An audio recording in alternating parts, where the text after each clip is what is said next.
आज तुमने पहली बार मुझे एहसास दिलाया है कि मैं एक विधवा हूं। कैसे पहनूंगी मैं ये कंगन? जब भी मैं अपने हाथों को देखती हूँ, शादी के दिन की मेहंदी में छुपा हुआ कुणाल का नाम मुझे नजर आता है। कैसे चढ़ाऊंगी मैं वो कंगन अपने हाथों पे? लक्ष्य, मेरी जिंदगी में कुणाल के अलावा और कोई नहीं हो सकता। और रहा सवाल बच्चों का, तो उनका ध्यान मैं रख सकती हूँ। इतनी हिम्मत तो दी है कुणाल के प्यार ने कि मुझे किसी और की मेहरबानी की जरूरत ना पड़े।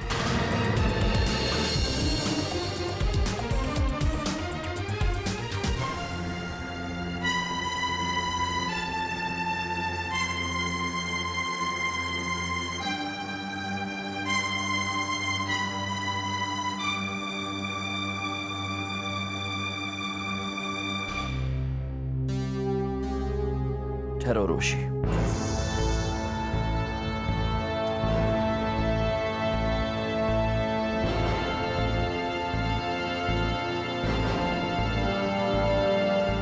रोशी, अपने बारे में हर इंसान दूसरों से बेहतर सोच पाता है, और तुमने जो किया शायद तुम्हारे हिसाब से सही है, शायद। लेकिन उर्वशी, क्या मैंने जिंदगी में कभी भी तुम्हें हर्ट करने की कोशिश की है? क्योंकि मैं जानता हूं उर्वशी कि तुम कमजोर नहीं हो। You are a strong woman. Urvashi, मुझे दोस्ती और प्यार के बीच का फर्क अच्छी तरह से मालूम है।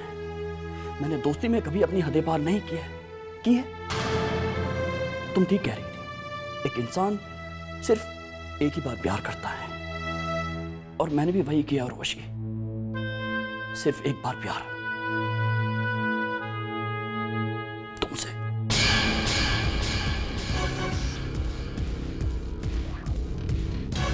कॉलेज के दिनों से मैं तुम्हें चाहता था।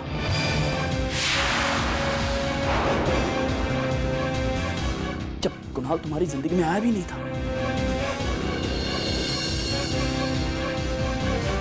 मेरे सारे दोस्त मेरा मजाक उड़ाते थे, मुझसे पूछते थे कि कौन है लक्ष्य, वो लड़की जिसने तुम्हारे दिल पर दस्तक की है। फिर मैं अपने प्यार का इजहार नहीं कर पाया था। मैं तुम्हें खो ना दूं, इसलिए तुम्हें पाने की हिम्मत भी नहीं कर पाया। और आज इतने बरसों के बाद जब मैं अपने दिल की बात कह रहा हूं, जब मैं, तुम्हें ये लग रहा है कि मैं तुम पे तरस खा रहा हूं? लक्ष्य, प्लीज करण साहब, मुझे आज बोल लेने दीजिए मैं जो कहना चाहता हूं। इतने बरसों से ये बात अंदर रही, अगर आज भी अधूरी रही तो ठीक नहीं होगा ना।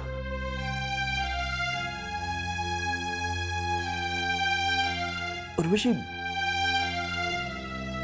तुम अगर तुम्हारे प्यार के सहारे, उसकी यादों के सहारे अपनी बाकी की जिंदगी जी सकती हो अकेले, तो मैं भी अपने प्यार के सहारे, उसकी यादों के सहारे अपनी पूरी जिंदगी जी लूंगा। अगर तुम्हारा और कुणाल का प्यार सच्चा है, तो मेरा प्यार भी झूठा नहीं है उर्वशी।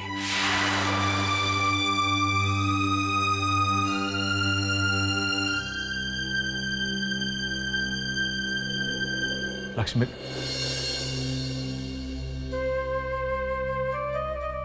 मैं यहां पर प्यार का अपमान करने नहीं आया था।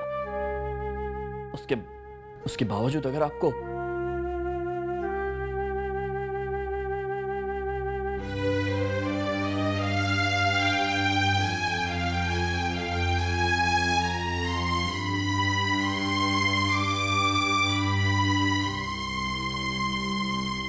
सारी दुनिया की माँ होकर एक माँ को ये कैसा दुख दिया है आपने?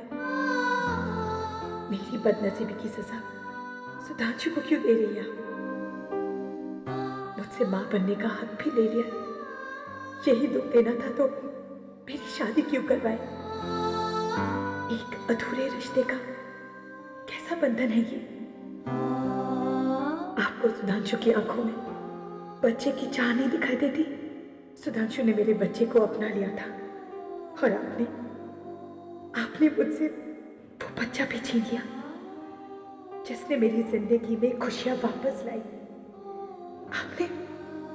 उसी की खुशियां छीन ली। मुझे सुधांशु की खुशियां चाहिए। आपके पास कोई रास्ता नहीं है ना, पर मेरे पास रास्ता है। मैं सुधांशु की जिंदगी से निकल जाऊंगी। मुझे हिम्मत दो माँ। सुधांशु की जिंदगी में मेरी वजह से जो ग्रहण लगा है वो दूर हो जाए। मुझे शक्ति दो माँ।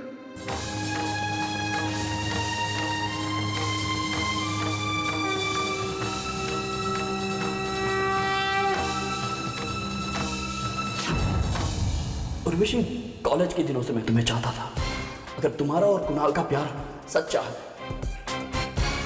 तो मेरा प्यार भी झूठा नहीं है उर्वशी।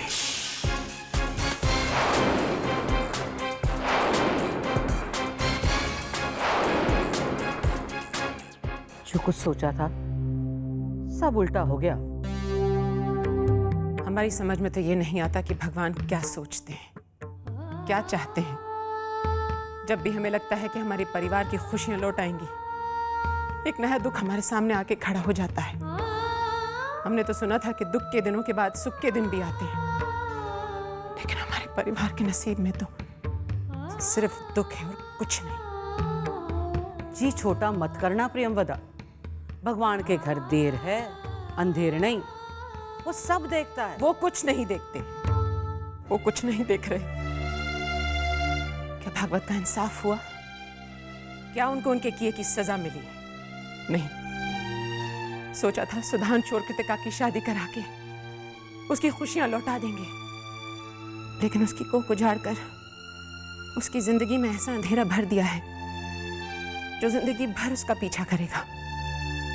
चाहते थे कि उर्वशी और लक्ष्य का ब्याह हो जाए, उर्वशी को जीवन साथी मिल जाए, जो इल्जाम उस पर लगाए जा रहे थे उनसे उसे मुक्ति मिल जाए।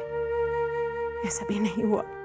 हम जब भी कोई कदम उठाते हैं अपने बच्चों की खुशियों के लिए, हमें नाकामयाबी मिलती है। एक माँ के तौर पर हम अपने बच्चों के लिए कुछ भी नहीं कर पा, कुछ भी नहीं। कैसी बातें कर रही हो तुम प्रियंवदा? बच्चे हिम्मत हार सकते हैं, एक माँ कैसे हिम्मत हार सकती है? उतार चढ़ाव सुख दुख सब जिंदगी के हिस्से हैं। कृतिका ने वो सब दुख उठा लिए हैं जो उसे उठाने थे।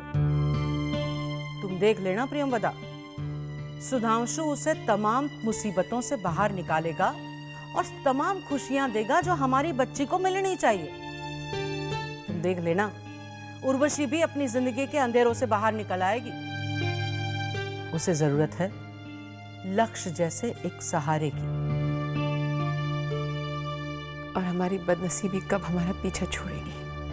इस घर में कोई बदनसीब नहीं है प्रियंवदा। मौत पर हमारा कोई हक नहीं है। हमारा हक सिर्फ जिंदगी पर है। लेकिन जिंदगी तो हमसे सब कुछ छीनती जा रही है। सब वापस आ जाएगा। दुख सुख तो चलते रहते हैं प्रियंवदा। तुम्हारी वो हंसी कहाँ चली गई जो वीर को बहुत पसंद थी? अपने आप को मायूसी की चार दीवारी में घेर रखा है तुमने। अगर तुम भी एक इंसान हो, तुम्हारा भी हंसने का हक है। अगर तुम हंसना भूल जाओगी तो इस परिवार की खुशियां हम वापस कैसे लाएंगे? लेकिन मौसी, हम तो बिल्कुल अकेले हो गए हैं। मौसी माँ के बराबर होती है। मैं तुम्हारे साथ हूं। मैं तुम्हें कभी अकेला नहीं होने दूंगी।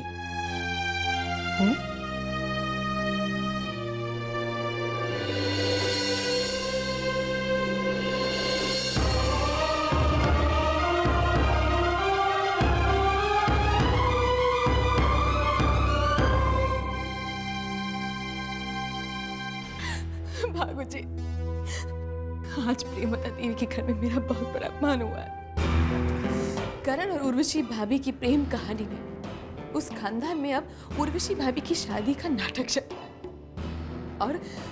और उस नौटंकी का मतलब वो दोनों मुझे अपने रास्ते से हटाना चाहते हैं। आज जब मैंने उनकी दुखती रग पर हाथ रखा, करण ने अपने माँ और उस चुड़ैल मौसी के सामने मुझ पे हाथ उठाया, अपने पूरे परिवार के सामने उसने मेरा इंसल्ट किया और इस राज्य की मुख्यमंत्री प्रियंवदा देवी मेरे सामने खड़े खड़े बस तमाशा देख रही थी और वो मौसी बस ताने देती रही। मैं अपनी इस बेइज्जती का बदला चाहती भागो जी, इसलिए मैं आपके पास आई। तुम्हारे साथ सीएम साहिबा के सामने इतना कुछ हो गया तो तुम मेरे पास क्यों आई हो? तुम्हें करण के खिलाफ पुलिस थाने में जाके रिपोर्ट लिखवानी चाहिए। जाओ रिपोर्ट लिखवाओ। भागवत जी, मैं पुलिस स्टेशन से ही आ रही हूँ, लेकिन प्रियंवदा देवी और उसके बेटे करण के खिलाफ पुलिस कोई एक्शन नहीं लेना चाहती। तो अब आप ही बताइए कि मैं जाऊँ तो कहाँ जाऊँ? इसीलिए मैं आपके पास आई। भागवत जी, मैंने करण और उसके खानदान को सबक सिखाने की कसम खाई और जब तक मुझे अपने अपमान का बदला नहीं मिल जाता मैं चैन से नहीं रहूंगी। अब आप ही बताइए मुझे क्या करना चाहिए?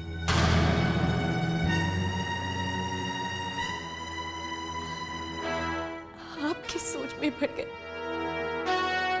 कुछ तो कहिए भागवत जी, मैं बहुत उम्मीद लेकर आपके पास आई हूँ।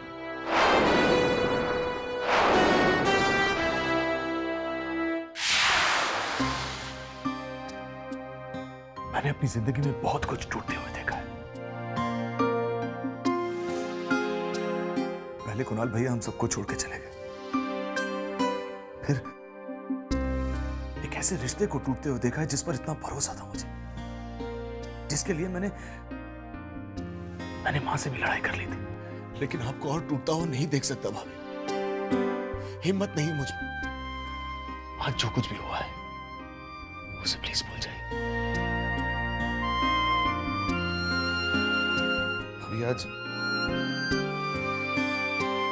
आपने लक्ष्य के साथ जो किया वो सही है या गलत ये तो मैं नहीं कह सकता, लेकिन बेचारे लक्ष्य के साथ ठीक नहीं हुआ, क्योंकि उसकी तो कोई गलती नहीं थी। जो कुछ भी हुआ वो मेरे कहने पे हुआ, मैंने उसे यहां बुलाया था। अगर इसमें किसी की गलती है तो मेरी भाभी। मैं ही बिना पूछे आपकी झोली में खुशियां डालने चला था, आपसे बिना पूछे लक्ष्य के साथ बात करने चला गया था। गलती तो मेरी है भाभी। कम से कम एक बार ये तो जान लेना चाहिए था कि आप क्या चाहती हैं, आपके दिल में क्या है। मुझसे बहुत बड़ी भूल हो गई भाभी। पता नहीं लक्ष्य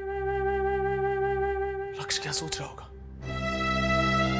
उस बेचारे के दिल पर क्या बीत रही होगी। और अभी मैं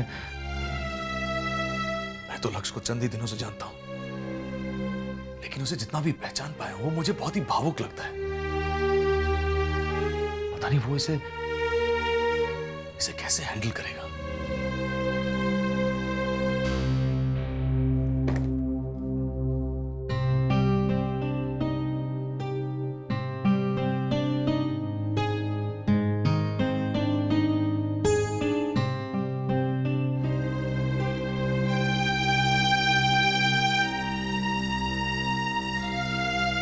प्रियंवदा जी, आप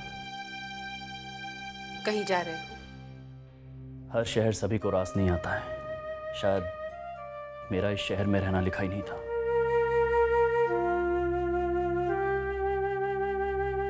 लक्ष्य, अगर एक छोटा सा तूफान इंसान को अपना रास्ता बदलने के लिए मजबूर कर दे तो जिंदगी के बड़े तूफानों का सामना कैसे किया जाएगा? तुमने कुछ खोया नहीं है, बस वो पाया नहीं जिसकी तुम्हें चाह थी। हम तो इतना सब कुछ खो चुके हैं जो हमारे पास पहले से था, लेकिन हमने जिंदगी से मुंह नहीं मोड़ा। जानते हैं तुम्हारा दिल टूटा है और जो दुख हमारे दिल से जुड़े होते हैं उनसे इंसान कभी भागकर नहीं जा सकता। बस तुमसे इतना कहने आए थे, अपने आप को अकेला मत समझना। और हम तो यही चाहेंगे कि तुम यहाँ इसी शहर में रहो।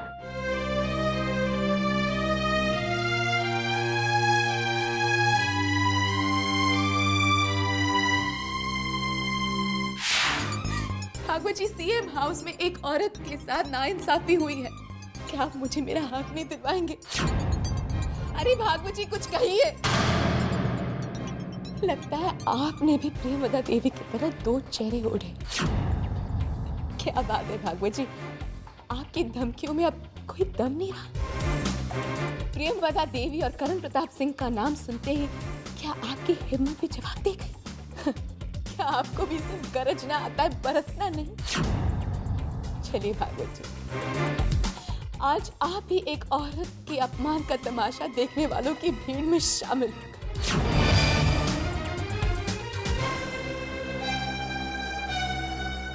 खड़ी हो।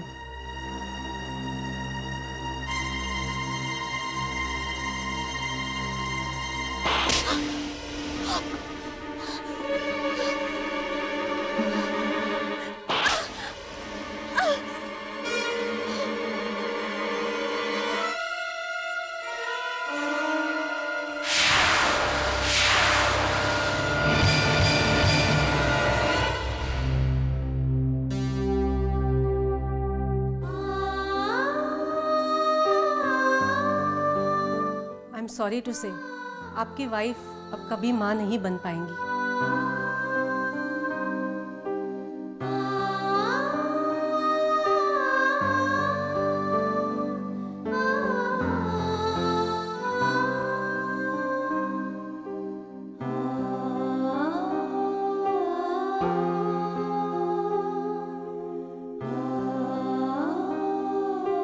इतने करीब रहकर भी जब कोई खामोश होता है तो इसका मतलब वो होता है कि वो कुछ कहना चाहता है। क्या सोच रही हो? सुधांशु, मैं जानती हूँ कि बच्चे के बगैर हम दोनों की जिंदगी बहुत अधूरी हो गई है। कृतिका, मुझे इस बात का जरा भी दुख नहीं है, कोई अफसोस नहीं।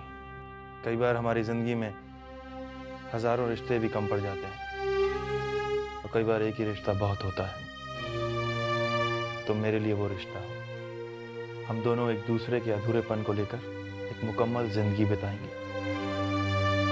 एक दूसरे के लिए। नहीं सुधांशु, जिंदगी जिंदगी के साथ खत्म होने के लिए नहीं होती है। एक जिंदगी दूसरी जिंदगी से मिलकर एक नई जिंदगी शुरू होती है।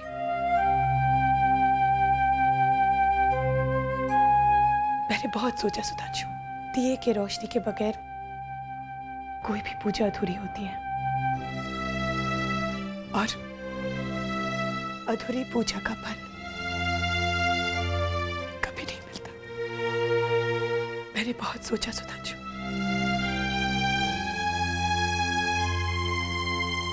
तुम मुझे डिवोर्स दे दो, अपना घर बसा लो, नई जिंदगी शुरू कर लो।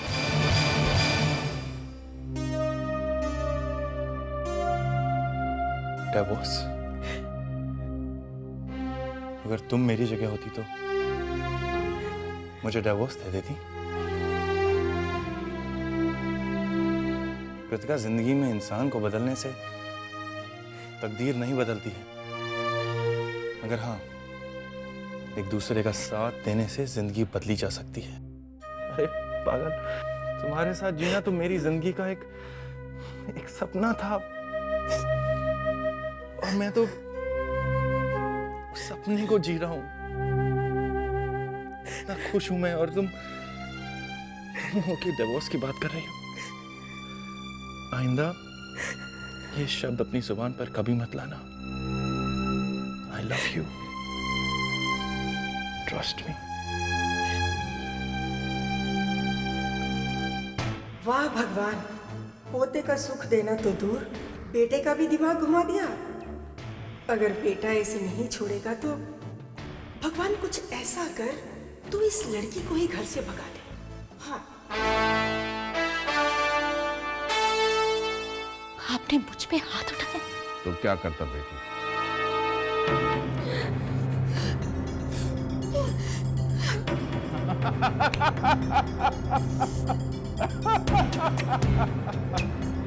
दोनों काम बिल्कुल परफेक्ट हो गए। खून भी आ गया और जख्म भी ज्यादा गहरा नहीं हुआ। ज्यादा दर्द तो नहीं हो रहा ना? मैं क्या करता श्वेता बेटी, तुम पर हाथ उठाने के अलावा मेरे पास कोई रास्ता बचा ही नहीं था। आपने तो वही किया जो करण ने किया मेरे साथ। तो फिर आप में और उसमें फर्क क्या है?